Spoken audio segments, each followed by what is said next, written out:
तो बच्चों पहले तुम लोग ये देख लो कि हम लोग कितने सारे टॉपिक्स कवर करने वाले हैं।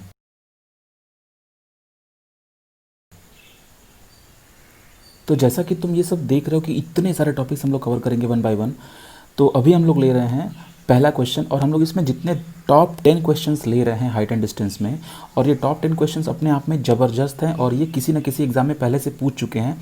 तो हम लोग उसमें से सबसे इम्पॉर्टेंट क्वेश्चन जो होता है जिस पर बेस्ड बाकी सारे सवाल लग जाते हैं, उन्हीं को हम लोग लिए हैं। अगर ये 10 क्वेश्चन आप कर लेते हैं तो पूरा का पूरा सारा कॉन्सेप्ट क्लियर हो जाएगा।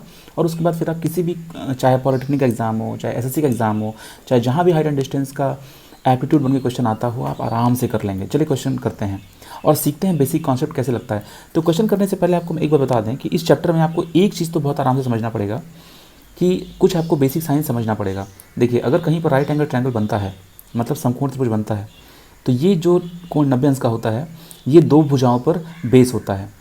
एक को लंब कहते हैं और एक को आधार कहते हैं। लेकिन ऐसे आप सिर्फ इसको लंब और या इसको आधार नहीं कह सकते, उसका एक दूसरा तरीका होता है। अब आपको चेक करना होता है कि इस 90 अंश के अलावा कौन सा कोण आपके लिए इंपॉर्टेंट है। तो अगर आप इस कोण की बात करते हैं तो ये कोण देखिए दो भुजाओं पर आधारित है, एक ये भुजा और एक ये भुजा। तो ये वाली भुजा तो ऑलरेडी इसका नाम हम जानते हैं कर्ण, इंग्लिश में इसको हाइपोटेनियस कहते हैं। तो हाइपोटेनियस पे इसको एच से दिखाते हैं। और ये कोण दूसरी भुजा पर भी आधारित है, वो ये भुजा है। तो अब इस भुजा का नाम पहले हम डिसाइड करेंगे, इसको हम कहते हैं आधार। आधार को इंग्लिश में बेस कहते हैं, तो इसको आप बी से दिखा सकते हैं। ठीक है। अब आधार पर जो भुजा लंब है उसी को हम कहेंगे लंब। लंब को इंग्लिश में परपेंडिकुलर कहते हैं, ऑर्थोगोनल, परपेंडिकुलर, तो ये पी से दिखाया जाता है। ठीक है। तो चलिए ये बेसिक हो गया। अब आप लोग को बता दें कि ये जो tan थीटा होता है, इस tan थीटा को हम लोग हमेशा p/b लिखते हैं, मतलब लंब बटे आधार लिखते हैं। तो p/b हो गया। उसमें थीटा कौन सा कोण है? थीटा ये कोण है। और सुनिए, ये सारा tan sin cos ये सब सिर्फ राइट एंगल ट्रायंगल में ही इस फॉर्मूले पे काम करता है। हालांकि आप sin cos tan किसी और ट्रायंगल में भी लगा सकते हैं, लेकिन फॉर्मूला बहुत कॉम्प्लिकेटेड हो जाता है और वो हमारा विषय नहीं है। tan थीटा का मान p/b, और उसके बाद sin थीटा का मान क्या होगा? sin। sin थीटा का मान क्या होगा? p/h, मतलब लंब बटे कर्ण, p/h। फिर से बात करते हैं, cos थीटा का मान क्या होगा? तो cos थीटा का मान होगा b/h। तो हम एक ही बार आपको सारे फॉर्मूला नहीं बता रहे, सवाल में जब जब जो फॉर्मूले यूज होते जाएंगे आप उनको कवर करते जाइए, आपके सारे कॉन्सेप्ट भी क्लियर हो जाएंगे, सवाल भी लग जाएगा और फॉर्मूला भी याद हो जाएगा। वैसे इंटरनेट पे या किताब में सारे फॉर्मूले दिए ही होते हैं, तो उसको यहाँ पे क्या डिस्कस करना, डायरेक्ट सवाल पे चलते हैं। तो इस चीज़ को हम लोग क्लीन कर लेते हैं। ठीक है। तो चलिए इसको हम डिलीट करके साफ़ कर दिए। अब आते हैं डायरेक्ट सवाल पे, सवाल पढ़ते हैं। देखिए, दो समुद्र, पेन ले लेते हैं, हाँ। तो दो जहाज समुद्र के दोनों ओर एक प्रकाश स्तंभ में नौकायन कर रहे हैं। मतलब ये है कि मान लीजिए कि ये आपका समुद्र है और आपको कहीं पर ये एक लाइट हाउस दिख रहा है। लाइट हाउस को हिंदी में प्रकाश स्तंभ कहते हैं। ठीक है। लाइट हाउस का काम होता है कि वो, इसमें लाइट ऐसे गोल गोल घूमती रहती है, चारों तरफ घूमती रहती है, ताकि जब वो लाइट किसी दूर के जहाज़ पे पड़े तो वो जहाज़ जान पाए कि अच्छा वहाँ पर तट है, मतलब तट के समीप वहाँ पे लाइट हाउस है। चलिए, तो वो प्रकाश स्तंभ के शीर्ष कोण को जहाज़ों से ना, देखिए थोड़ा सा ना लिखने में हिंदी गलत हो गया, लेकिन इसका मतलब ये है कि देखिए एक नाव, दोनों एक ही ओर प्रकाश स्तंभ में नौकायन करते। ठीक है। तो एक नाव यहाँ पे है और एक नाव यहाँ पे है। तो शीर्ष कोण जो है, मतलब शीर्ष से जो कोण बन रहा है ये वाला, ठीक है, वो 30 अंश और 45 अंश है। शीर्ष कोण का ये मतलब है कि इस टॉप से आप एक हॉरिजॉन्टल लाइन ड्रॉ कर लीजिए, तो एक कोण ये बना और एक कोण ये बना। और ध्यान रखिए, यहाँ पर भी एक हॉरिजॉन्टल लाइन आप समझ सकते हैं। तो ये जो कोण होगा वो एकांतर अंतःकोण के हिसाब से इसके बराबर हो जाएगा, और ये जो कोण होगा वो एकांतर अंतर के मुताबिक इसके बराबर हो जाएगा। ठीक है। यहाँ पर दो नाम लिया जाता है, अवनमन कोण, उन्नयन कोण। तो होते दोनों बराबर ही हैं, एक ही डायग्राम में दोनों कोण बराबर होते हैं। तो फिलहाल हम लोग उन लफड़ों में नहीं पढ़ते, हम लोग इस बात को समझते हैं, इस सवाल को समझते हैं। तो वो ये कह रहा है कि, चलिए कलर चेंज कर लिए, वाइट ले लेते हैं। ये आपका प्रकाश स्तंभ हो गया, पेन ले लेते हैं।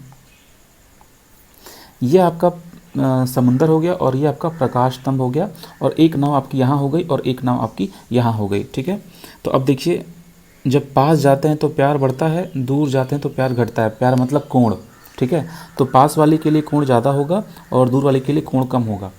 ठीक है। तो दो कोण है 30 और 45, तो डेफिनेटली जो दूर गया उसका प्यार कम हो गया, कोण कम हो गया। 30 अंश का कोण ये हो गया और 45 अंश का कोण ये हो गया। जो नज़दीक है पोल से, मतलब लाइट हाउस से, उसका प्यार ज़्यादा, मतलब कोण ज़्यादा।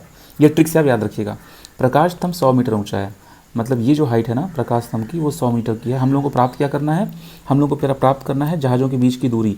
एक बात आप हमेशा याद रखिए, बहुत ज़बरदस्त ट्रिक है कि अगर कहीं पर आपका कोण 45 अंश दिया हुआ है तो ये भुजा और ये भुजा बराबर हो जाएगी, ठीक है, हमेशा ध्यान रखिए।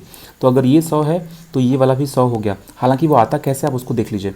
देखिए आप इस त्रिभुज में tan 45 लगाइए, तो tan 45 सूत्र क्या बताए थे हम, लंब बटे आधार, मतलब 100, मान लीजिए आपको ये 100 नहीं पता, इसको x मान लीजिए, 100 बटे x। अब tan 45 का मान आपको याद रखना होगा 1 होता है, ठीक है, तो 100 बटे x। तो अब x को आप इधर कीजिए, 1 में गुणा कीजिए तो x बराबर 100 आ गया, इसीलिए ये उत्तर 100 होता है। तो ट्रिक से याद रखिए, जब भी समकोण त्रिभुज में 45 अंश हो, इसका मतलब दोनों भुजाएं बराबर होती हैं। ये कई जगह काम आ जाएगा, ठीक है। चलिए अब दूसरी बात, वो क्या कह रहा है, हम लोग को दो जहाज़ों के बीच की दूरी प्राप्त करनी है। देखिए ये वाला पहला वीडियो लंबा होगा क्योंकि इसमें काफ़ी बेसिक बातें बता रहे हैं। तो ये दूरी हम लोगों को प्राप्त करनी है। तो ये दूरी असल में, ये आप जो त्रिभुज देख रहे हैं, जो टेढ़ा मेढ़ा त्रिभुज है, मतलब हम इस त्रिभुज की बात कर रहे हैं, ये वाला त्रिभुज जो टेढ़ा त्रिभुज है, ये त्रिभुज राइट एंगल है नहीं, और इसके लिए हम लोग कोई कॉन्सेप्ट भी नहीं जानते। तो हम लोग इस त्रिभुज को इग्नोर करेंगे। हम लोग ये देखेंगे कि ये भुजा और कौन से त्रिभुज में आ रही है, ठीक है। तो आप जब पूरा बड़ा सा त्रिभुज लेंगे, मतलब ये त्रिभुज लेंगे, तो ही आपको पूरा, जब ये त्रिभुज लेंगे तो ही आपको ये भुजा उसमें मिलेगी। लेकिन अब इस बड़े त्रिभुज में दो अलग अलग दूरियां हैं ना, ठीक है, एक दूरी ये है और एक दूरी ये है, तो कोई बात नहीं, इसको जब जोड़ दिया जाएगा तो पूरी दूरी निकल जाएगी। और फिर से 30 अंश दिया हुआ है तो लगा देंगे tan थीटा, तो चलिए लगाते हैं tan 30 डिग्री।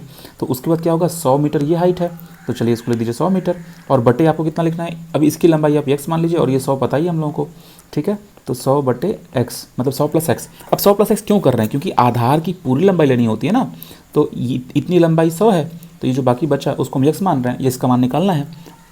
अब यहाँ पर आप एक बात में और फंस सकते हैं कि tan 30 का मान क्या होगा। तो जैसे अभी हम tan 45 का मान यहाँ पर बताया, वैसे ही tan 30 का मान आप यहाँ देख लीजिए कि tan 30 का मान होता है 1/√3, 1 बटे करनी में 3, ठीक है। तो आप उस मान को यहाँ लिख दीजिए 1/√3, मतलब ये जो tan 30 का मान है इसको हम कॉपी कर रहे हैं यहाँ पे, बराबर 100 बटे 100 प्लस x। अब देखिए क्रॉस मल्टीप्लाई कर दीजिए, ठीक है, त्रिय गुणा इसका यहाँ कर दीजिए और इसका यहाँ कर दीजिए, तो 100 प्लस x बराबर 100√3।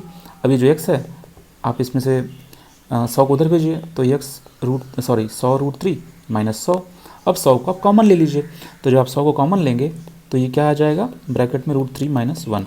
तो ये आपकी हो गई x की लंबाई, ठीक, x की लंबाई आपकी हुई 100√3 माइनस 1। हाँ अब देखिए यहाँ तो x की लंबाई निकल गई, लेकिन डिपेंड करता है कि आप जो एग्ज़ाम दे रहे हैं उसमें ये लंबाई किस रूप में लिखा है। सेम टू सेम यही आंसर दिया हुआ है, या √3 का मान रख करके उसको 1 में से घटा करके, मतलब 1 को उसमें से घटा करके फिर 100 में से गुणा किया है।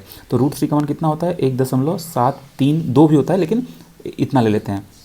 इसमें जब आप 1 घटाएंगे, -1 करेंगे, तो ये कितना दे देगा आपको, केवल ये कट जाएगा, केवल 0.73 बचेगा, 0.73। अब इस 0.73 में आई जो 100 बाहर पड़ा हुआ था, इस 100 से आप गुणा कर देंगे, मतलब इतने का मान तो आ गया 0.73। अब इस 100 से गुणा कर देंगे तो दशमलव हट जाएगा, तो केवल बचेगा 73, ठीक है। तो ले दे करके आपको 73 मीटर के आसपास की ये दूरी आएगी। तो इस तरह से आप अपना सवाल लगाएंगे। चलिए मिलते हैं क्वेश्चन नंबर 2 के लिए, और वो भी क्वेश्चन ज़बरदस्त है।